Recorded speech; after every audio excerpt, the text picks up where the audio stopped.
Mon neveu a déballé le cadeau d'anniversaire de mon fils et a dit « C'est plus cool que ce que j'ai eu. Je le garde. » Mon frère a dit « Laisse-le le prendre. Ce n'est pas si grave. » J'ai hoché la tête. Et le lendemain, le paiement de sa voiture n'est pas passé, car j'avais arrêté de l'envoyer. Et puis, c'était le 11e anniversaire de mon fils Carter, et je préparais cette journée depuis des mois. Il avait traversé beaucoup de choses cette année, un changement d'école, un bras cassé au football, et quelques moments difficiles avec de prétendus amis. Alors, je voulais que cet anniversaire soit différent, spécial. Je lui ai acheté l'iPhone 16 Pro. Je sais que certaines personnes lèveraient les yeux au ciel en voyant qu'on offre une chose pareille à un enfant, mais il ne s'agissait pas seulement d'un téléphone. Carter se passionne pour la photographie. Il regarde des tutoriels, monte des petites vidéos sur mon ordinateur portable, et y met vraiment du sien. C'est aussi l'enfant le plus responsable que je connaisse, il fait son lit sans qu'on le lui demande, s'occupe de notre chien mieux que la plupart des adultes ne s'occupent de leurs propres enfants, et ne demande pas grand-chose. J'ai emballé la boîte moi-même, en utilisant 3 couches de papier cadeau juste pour le taquiner, et je l'ai noué avec un ruban bleu, car c'est sa couleur préférée. La fête était juste en famille, un petit groupe, mes parents, ma jeune sœur Lexi, et malheureusement, mon frère 3, sa femme Jem, et leur fils de 13 ans, Mason. 3 et moi étions proches, autrefois, il y a des années. Mais avec le temps, il est devenu quelqu'un d'autre, arrogant, et paresseux d'une manière qui défie toute logique. Il se vante d'être un bon pourvoyeur, mais il n'a pas eu d'emploi stable depuis 3 ans. Le pire, c'est la façon dont il élève Mason, ou plutôt, ne l'élève pas. Mason est le genre d'enfant qui entre dans une pièce comme s'il était l'événement principal, bruyant, méprisant, s'emparant constamment de choses qui ne lui appartiennent pas. Je l'ai déjà surpris en train de fouiller dans des tiroirs, et une fois, il a même empoché une paire d'AirPods de ma mère. 3 a mis ça sur le compte de la curiosité, disant que les garçons sont simplement naturellement plus explorateurs. Quoi qu'il en soit, nous avons passé le repas, le gâteau, les chants. Carter passait un bon moment, souriant, étant lui-même, toujours aussi poli. Il a ouvert quelques cadeaux, des livres de la part de Lexi, une casquette de baseball de mon père, une carte faite à la main par ma mère qui m'a presque fait pleurer. Puis, enfin, le cadeau de ma part. Il a déchiré la première couche d'emballage, Harry, et a continué. Quand il est arrivé à la boîte elle-même et a vu le logo Apple, il l'a simplement fixé, le sourire aux lèvres. Je pouvais dire qu'il savait ce que c'était. Il m'a regardé, non pas pour demander la permission, mais simplement par gratitude. Mais avant même qu'il puisse l'ouvrir, Mason a surgi. Il n'a pas demandé. Il n'a pas plaisanté. Il a simplement arraché la boîte des mains de Carter et a lancé « C'est plus cool que ce que j'ai eu le mois dernier. Je le garde. » Il y eut un silence, non pas gênant, mais chargé. Carter est resté là, stupéfait, me regardant, tenant encore les morceaux de papier cadeau. Et puis, comme si la situation avait besoin de plus d'absurdité, 3 a éclaté de rire, un rire bruyant. Il a dit « Laisse-le le prendre. Ce n'est pas si grave. » Je l'ai regardé. Il ne plaisantait pas. Il trouvait ça drôle, il pensait que Carter accepterait sans problème de renoncer à son propre cadeau d'anniversaire, juste parce que son cousin avait décidé de le lui arracher des mains. Je sentais le regard de Lexi sur moi. Même Jem semblait mal à l'aise, mais bien sûr, elle n'a rien dit. Carter n'a pas pleuré. Il n'a pas fait de crise. Il a juste hoché la tête quand je lui ai dit que nous en parlerions plus tard, et c'est tout. Mais je n'allais pas laisser passer ça. Ce que 3 avait oublié, ou ignoré, c'est que depuis 2 ans, je l'aidais discrètement à maintenir sa vie à flot. Il ne le dit jamais aux gens, mais je couvrais les paiements de sa voiture, chaque mois. Il a perdu son emploi en 2021 et m'a supplié de ne pas le dire à nos parents. Il a dit que ce ne serait que pour quelques mois. J'ai accepté. C'était il y a 24 paiements. Le lendemain matin, j'ai appelé la banque et j'ai tout arrêté. Sans avertissement, sans explication. Le paiement a été rejeté. Et ce n'était que le début. Au moment où 3 m'a appelé cet après-midi-là, j'étais déjà à mi-chemin de la rédaction d'un email pour faire retirer mon nom de son compte de carte de crédit. Le rejet du paiement de la voiture n'était que le premier domino. Il a commencé par des banalités, comme si nous ne nous étions pas trouvés face à face 24 heures plus tôt, pendant que son fils volait le mien en plein jour. Et, un truc bizarre est arrivé avec le paiement ce mois-ci. Ça a été retardé ou quelque chose comme ça. Je n'ai pas répondu tout de suite. Je voulais voir où il voulait en venir.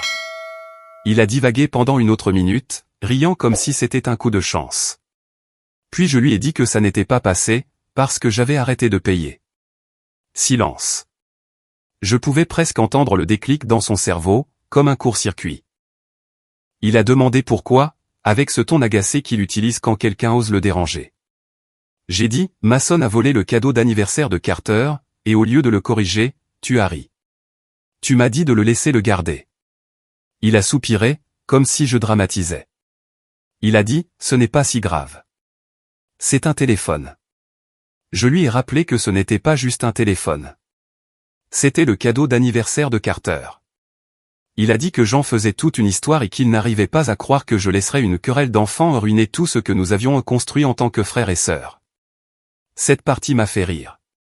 Construit quoi, exactement? Moi qui le sors d'affaire depuis 2 ans pendant qu'il joue à l'entrepreneur et poste des citations de motivation sur Instagram? Je ne lui ai pas accordé une seconde de plus. J'ai raccroché. Plus tard dans la soirée, Jem m'a envoyé un message, plus long, bien écrit, disant qu'elle comprenait ma position, mais que les choses étaient serrées en ce moment, et que peut-être je pourrais juste aider ce mois-ci, jusqu'à ce qu'il trouve une solution. Je lui ai dit que j'étais désolé, vraiment, mais que je ne pouvais pas. Je n'ai pas expliqué. Elle n'a pas répondu. Ce week-end-là fut calme. Carter était plus affecté qu'il ne le laissait paraître. J'ai proposé de lui acheter un autre téléphone, et il m'a dit de ne pas m'inquiéter. Il a dit que ce n'était pas grave, qu'il préférait économiser et s'en acheter un lui-même un jour. 11 ans, et il s'apprend à passer à autre chose, pendant que son cousin fait encore des crises en public si un soda a trop de glaçons. Lundi matin, j'ai reçu une alerte à la fraude de la société de cartes de crédit. D'abord, j'ai pensé que c'était un spam. Puis j'ai réalisé que c'était cette carte, celle que j'avais co-signée pour 3 il y a 3 ans, celle qu'il avait promise n'être que pour les urgences. Il s'est avéré qu'il l'avait utilisée jusqu'à la limite et l'avait configurée pour payer automatiquement les minimums, en utilisant un de ses comptes chèques qui venait d'être gelé pour cause de découvert. Donc, maintenant, la carte était aussi rejetée. J'ai passé toute la matinée au téléphone avec le service client, expliquant que je n'avais plus aucun lien financier avec lui. Ils avaient besoin de documents, que j'avais. Ça a pris des heures, mais je l'ai fait. J'ai demandé une dissociation complète. Je leur ai dit que s'il essayait d'utiliser mon nom pour quoi que ce soit à nouveau, je prendrais des mesures plus sérieuses.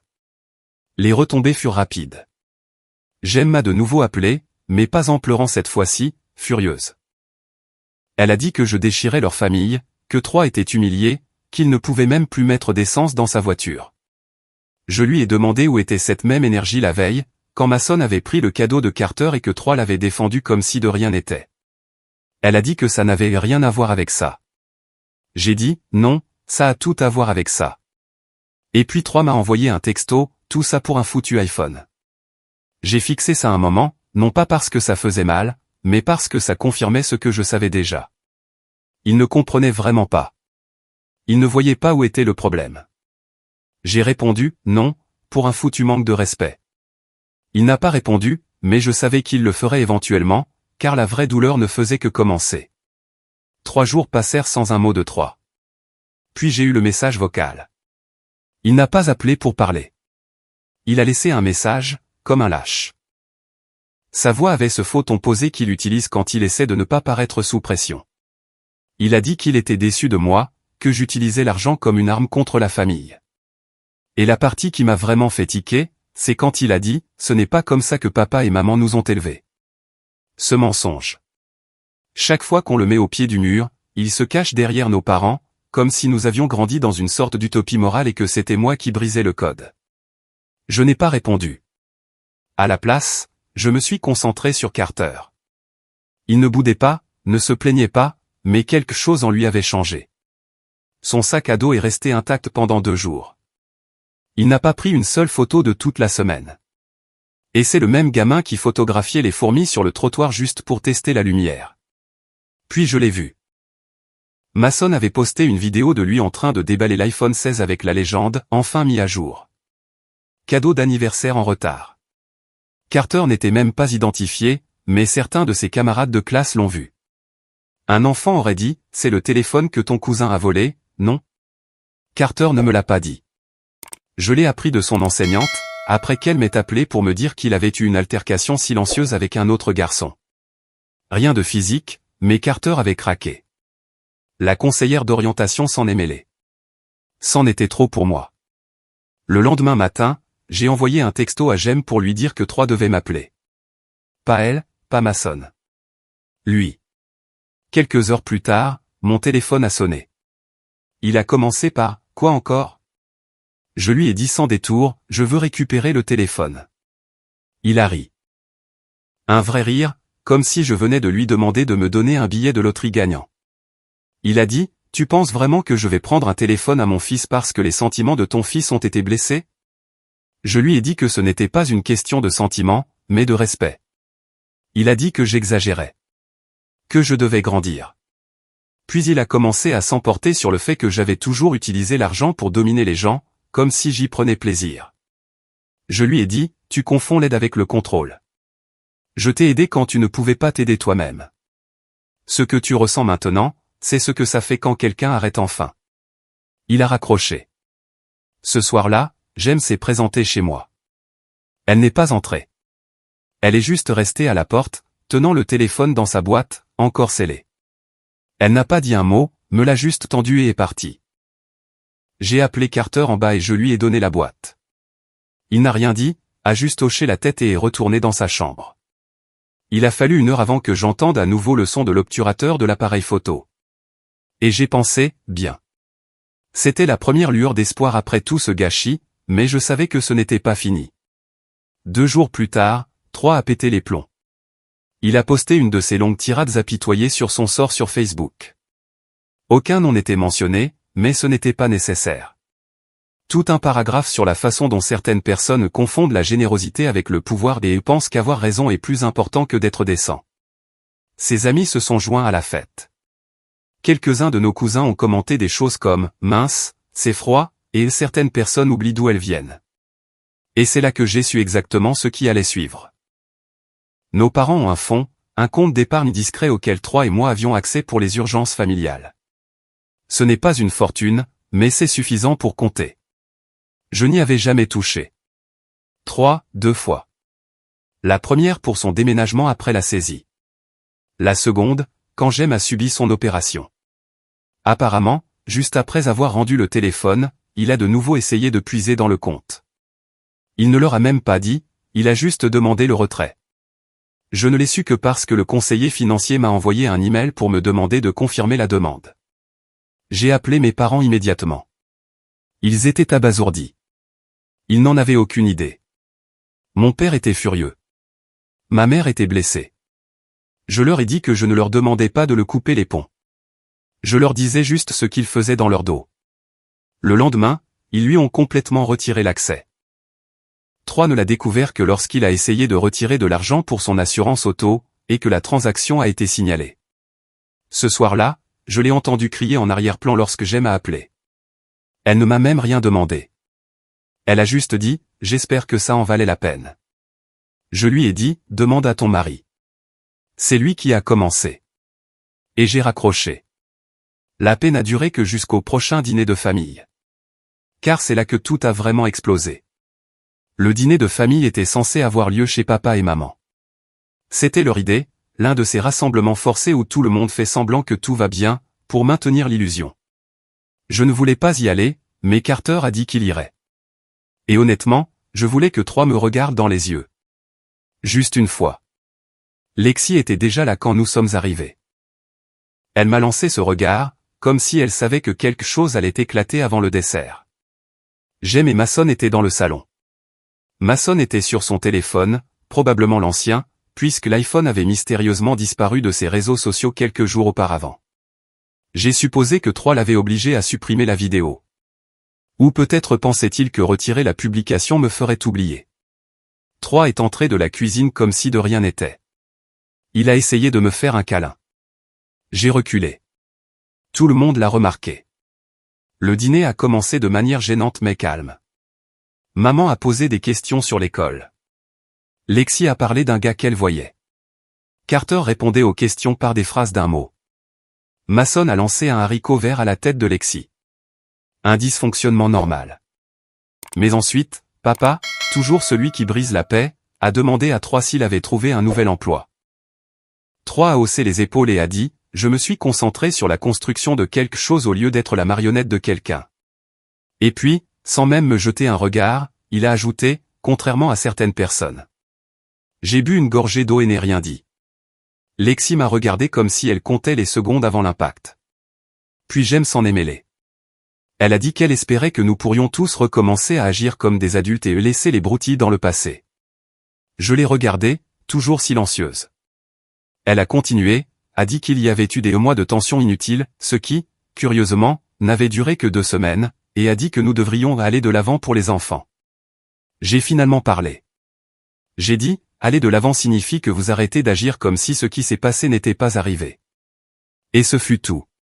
3 a claqué sa fourchette et s'est levé. Il a dit qu'il en avait marre d'être dépeint comme le méchant. Que tout le monde me traitait comme une sorte de reine juste parce que je gagnais plus d'argent. Qu'aucun d'entre eux n'avait la moindre idée de la pression qu'il subissait. Il s'est tourné vers papa et a crié, « Tu la crois si parfaite ? Demande-lui pourquoi elle m'a vraiment retiré du compte. Demande-lui ce qu'elle a dit à la banque dans ton dos. » C'est alors que Carter s'est levé. Tout le monde s'est arrêté. Il a regardé 3 droit dans les yeux et a dit, « Tu as laissé ton fils me voler. Tu as ri. Puis tu l'as laissé le poster en ligne et faire comme si c'était le sien. Tu m'as humilié devant toute ma classe. » 3 a essayé de dire quelque chose, mais Carter l'a interrompu. « Tu n'as même pas dit pardon. » Le silence s'est fait après ça. Papa a dit à 3 de s'asseoir. Maman a dit à Jem d'arrêter de parler. Lexi secouait juste la tête en marmonnant, « Mon Dieu. » Mason, lui, a eu le culot de sourire. Puis la surprise. Mon père s'est levé, est allé dans le bureau et est revenu en tenant un dossier. Il a dit qu'il avait pris une décision plus tôt cette semaine-là et qu'il voulait que tout le monde l'entende ensemble.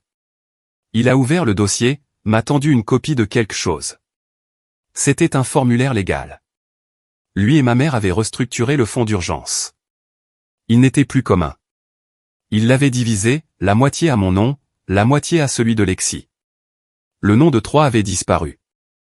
Je l'ai regardé. Il a dit, nous t'avons fait confiance. Tu en as abusé.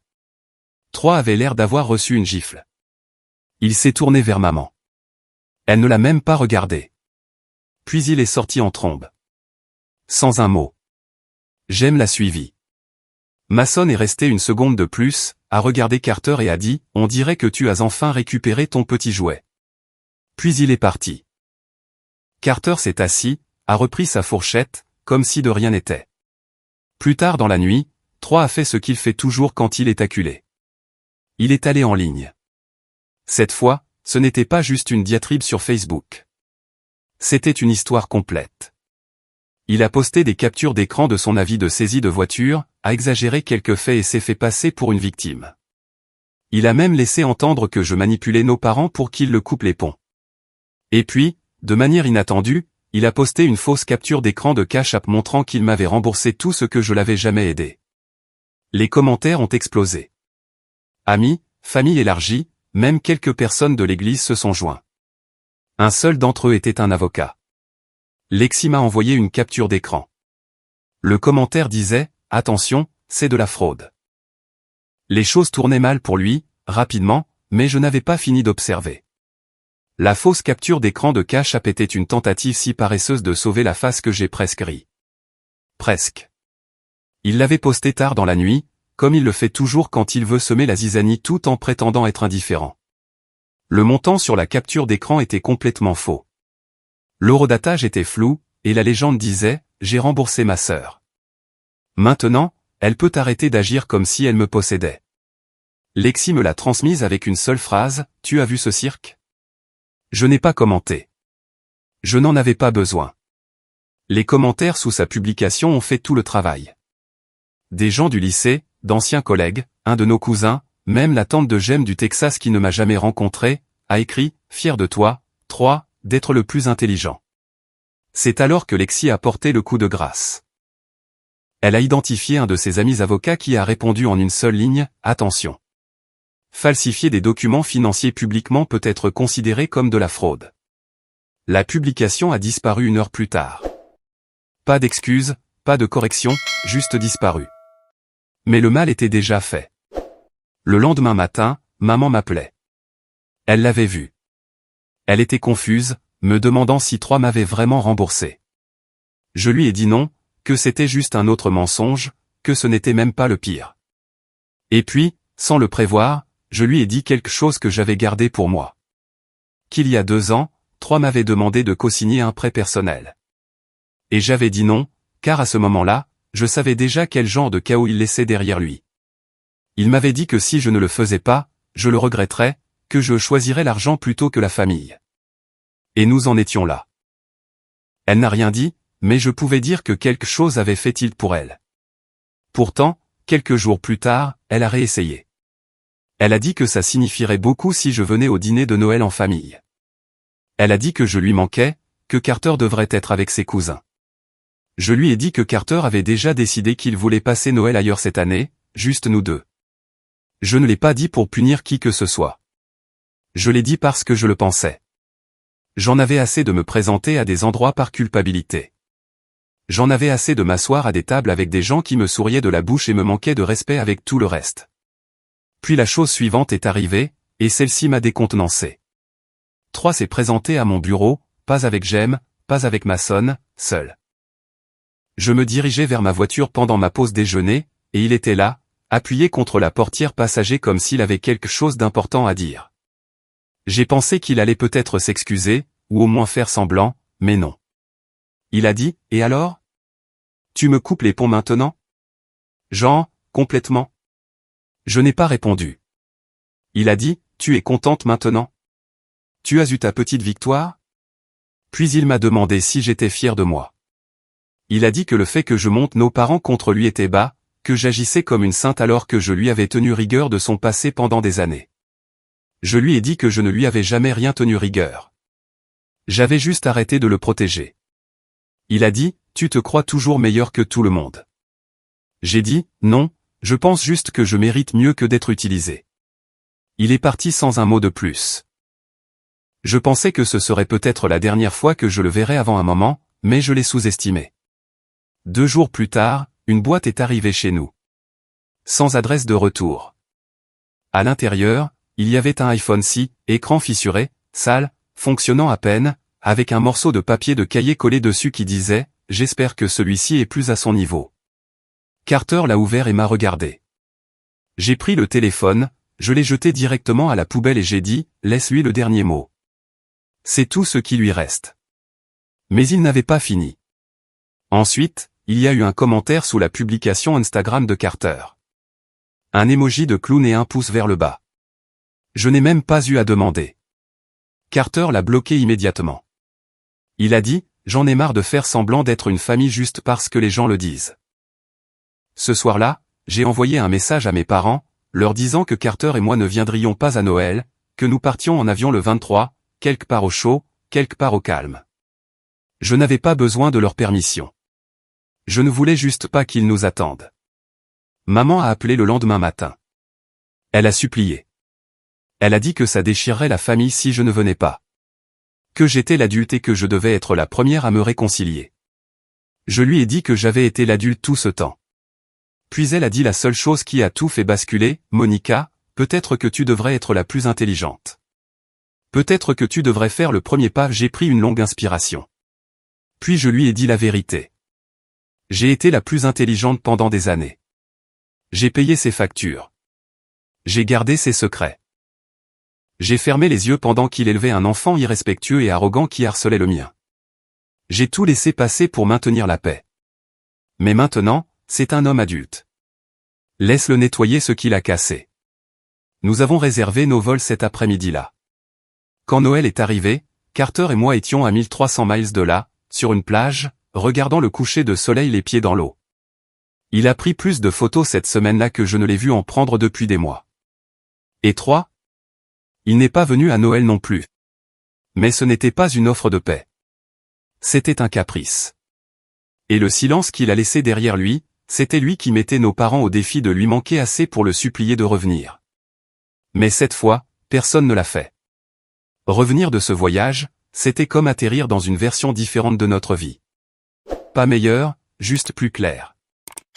Carter a déballé son matériel photo avant ses vêtements. Il était déjà en train de monter des vidéos avant que j'aie fini de trier le courrier. Pour la première fois depuis longtemps, la maison ne me donnait pas l'impression d'être quelque chose que je devais défendre. Elle semblait juste être à nouveau la nôtre. 3 jours après notre retour, j'ai reçu le message attendu de maman. On peut se parler en personne? Je l'ai rencontrée au café habituel près de chez elle. Elle m'a serré dans ses bras comme si tout était normal. Je me suis assise, j'ai attendu. Elle est allée droit au but. Nous lui avions manqué à Noël. Ce n'était pas pareil. Puis elle a dit doucement qu'elle et papa avaient parlé à 3, que les choses étaient plus calmes maintenant. Et puis la demande, elle voulait que je fasse le premier pas. Elle a dit que quelqu'un devait le faire, que la famille ne guérit pas par le silence. Je l'ai regardé et j'ai demandé, qu'est-ce que 3 a fait exactement depuis Noël qui te dit qu'il veut arranger les choses? Elle n'a pas répondu tout de suite. Elle m'a juste fait ce visage vague de mère, comme une déception mêlée d'un optimisme forcé. Puis elle a dit, il a traversé beaucoup de choses. Carter aussi, lui ai-je dit. Elle a dit, je sais. Mais tu es la plus forte. Tu peux faire le premier pas, j'ai dit, je l'ai fait. J'ai fait le premier pas quand j'ai payé sa traite de voiture, et le deuxième, et le troisième, et le 20e. Ce n'est plus une question de force. C'est une question de respect. Elle n'a rien dit après ça. Elle a juste remué son café jusqu'à ce qu'il soit froid. Je suis parti la première. Une semaine plus tard, 3 a envoyé un message à Carter. Juste une ligne, désolé que les choses se soient passées comme ça. Tu méritais mieux. Carter me l'a montré. Il n'a pas demandé de conseil.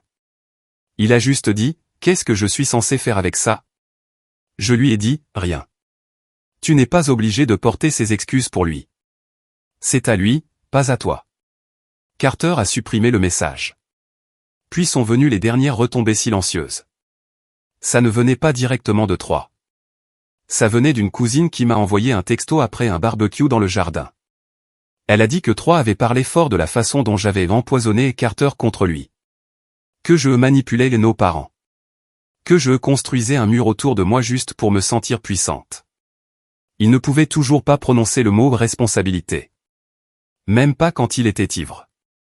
Mais ce qui m'a le plus surprise, ce n'est pas qu'il parlait encore. C'est à quel point je m'en fichais. J'ai lu le texto et je n'ai même pas senti ma poitrine se serrer, juste un sentiment sourd de confirmation. C'est ce qu'il est. C'est ce qu'il choisit d'être. Et c'est là que j'ai commencé à fermer la porte pour de bon. J'ai revu tous les liens que j'avais avec lui, le conseiller financier de nos parents, les polices d'assurance, même un compte partagé que notre père avait ouvert il y a des années pour que les choses soient justes. J'ai fait retirer mon nom de tous ceux où son nom apparaissait. Rien de dramatique, juste propre, silencieux, final. Quelques semaines plus tard, maman a réessayé, pas pour forcer une réunion cette fois, mais pour me demander comment elle devait gérer les choses à l'avenir. Je lui ai dit qu'elle était libre d'aimer ses 2 enfants, mais que je ne serais pas à la même table que quelqu'un qui avait laissé son enfant humilier le mien et qui en avait ri pendant que ça se produisait. C'était ma limite. Elle a soupiré et a dit, je déteste juste le silence entre vous deux. Je lui ai dit, il y a une différence entre le silence et la paix. J'ai enfin la seconde. Et ce fut tout. Les mois ont passé. Plus de textos, plus de jeux. La distance ne s'est pas comblée. Elle est juste devenue normale. Carter a remporté un concours de photos régional. Il a reçu un certificat par la poste et l'a collé sur le frigo, à côté d'une photo qu'il avait prise à Miami. Un coucher de soleil sur l'océan, une lumière chaude partout. Nous prenions le petit déjeuner quand il a dit, tu sais, cette année était un peu la pire, mais en même temps, pas vraiment. J'ai souri et j'ai dit, oui, je vois ce que tu veux dire. On entend encore parler de 3 de temps en temps, principalement par des gens qui n'ont pas encore eu la version complète de l'histoire. Certains demandent si on se réconciliera un jour. Je dis toujours la même chose, il ne s'agit pas de se réconcilier. Il s'agit de décider ce que vous laissez revenir dans votre vie, et ce que vous êtes enfin assez courageux pour laisser dehors. J'ai choisi la paix, et la paix est restée. Parfois, quand je passe devant la rue où vivait 3 et j'aime, je me demande s'il regarde un jour en arrière et réalise ce qu'il a échangé contre de la fierté. Pas seulement l'argent, pas même le téléphone, mais la confiance, la proximité, la famille qui lui avait autrefois accordé le bénéfice du doute. Carter ne demande plus jamais de ses nouvelles. Et je n'en parle pas. Non pas parce que ça fait mal, mais parce que, finalement, ça ne fait plus mal.